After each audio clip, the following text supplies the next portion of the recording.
Hi, everyone, and welcome back to Study English with Frank.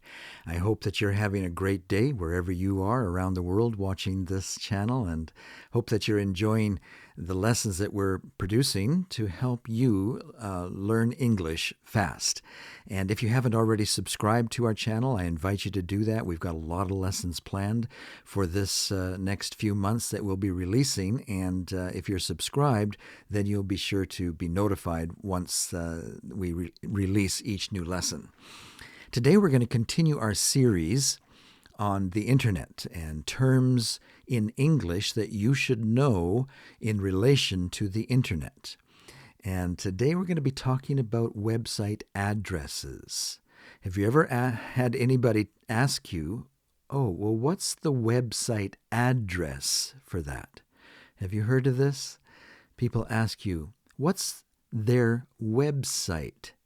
Sometimes that's all they'll say. What's their website? But what they really mean is, what is their website address? And actually, there's several different ways that people can ask this question that you should know about. People might say, they might be talking about a company or an organization, and someone will say, well, what's their URL? Have you heard this? What's their URL? And if you're new to English, you might wonder, well, what do they mean? What's their URL?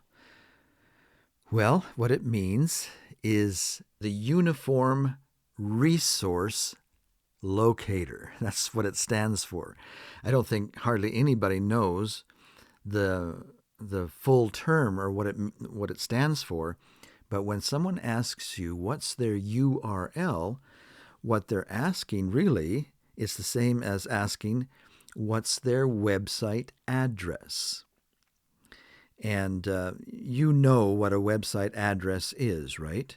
For our channel, my wife and I channel, you go to an internet browser and at the top you type in a website address or our URL. What's our URL? It is study. You just type it in, study English with us.com. Is it .com?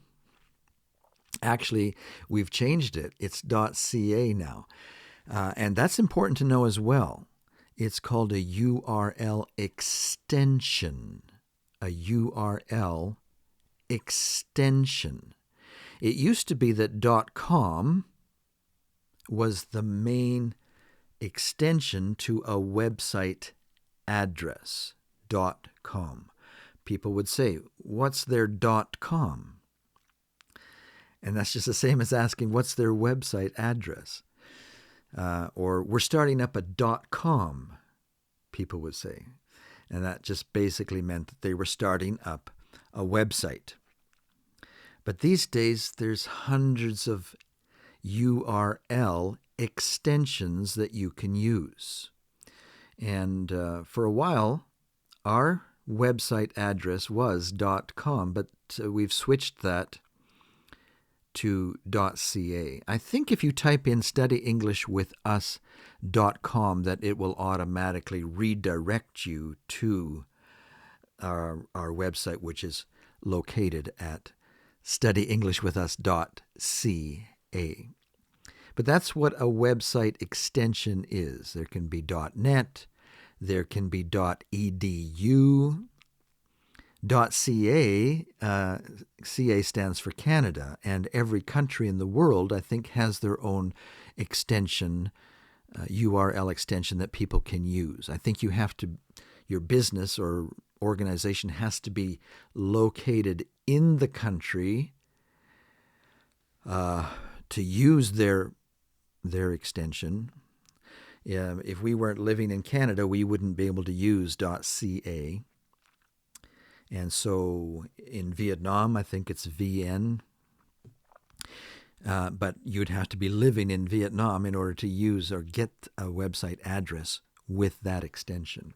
Well, people might ask, how can I get a website address? How do you get that? I want to start up a website. How do I get a website address for myself or my own business and my own organization? How do you do that? Well, there are places that you can go online and search and see if that address is already being used. You might get out a piece of paper and write down 5 or 6 addresses that you'd like to try for your business, and then you go to a website, maybe GoDaddy.com is what we use to register new website addresses, GoDaddy.com, and there you can search to see if the name that you want to use is already being used. And if it is, you can't use that unless you buy it from that person that has registered that name.